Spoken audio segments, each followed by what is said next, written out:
So, karon sa UK ko ng mata kay appointment na ako sa kong ultrasound alas 8 sa buntag. Actually, ako ginabati guys kanang ako lang gigamit akong insurance ba. Para sa mga self-employed sama nako, ang pagkuha og HMO kay very important kaayo. Kung saan man nimo nang pagpaningkamot sa imong trabaho, kung pasagdan nimo imong kaugalingon, di ba? Pagkuha og health insurance kay one way pud na sa pag-protect sa imong wealth. Aside sa gina-secure nimong health, gina-protect pud nimo imong wealth, di ba? Kay imagine kana imong 300k kung wala kay health insurance, narana sa mga 3 to 5 days doon sa ospital, di ba? So in order to protect your wealth, let's say savings or kwarta, mas tindot gid nga na kay health insurance kay mo tay unang mo cover sa imong mga medical expenses.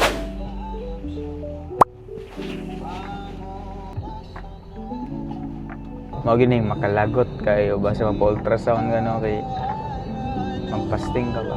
Gutom na kayo. Inita diri sa USA. Human na ta, then uli na. Ay, di pa di ay.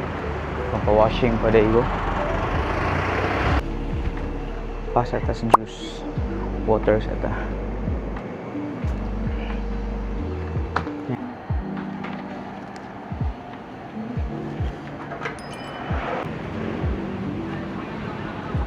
Balik sa sakinan.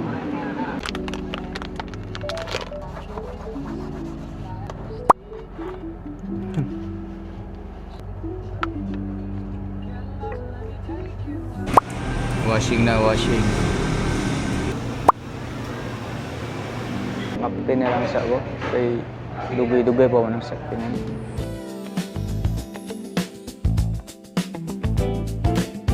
Waiting kayo kapangapinga rin. Lagi. Yung mga carwas. Well, kapaabot ba no? Dugay-dugay pa gid. Carwa din. Thank you.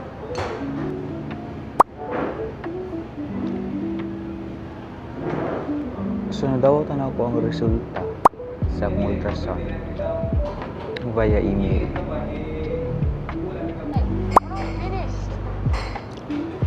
Claire, the way of fire perfected. Thank you.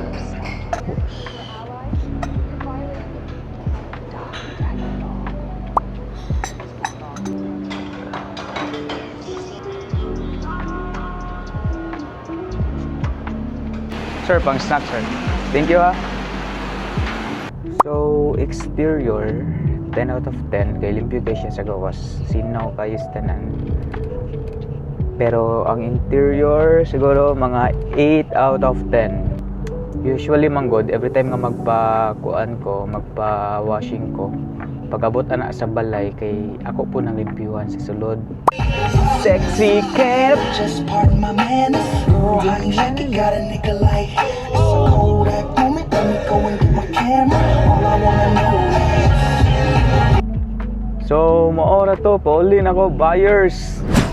Sexy cat. Just pardon my manners. Girl, how you shake it, got a nigga like.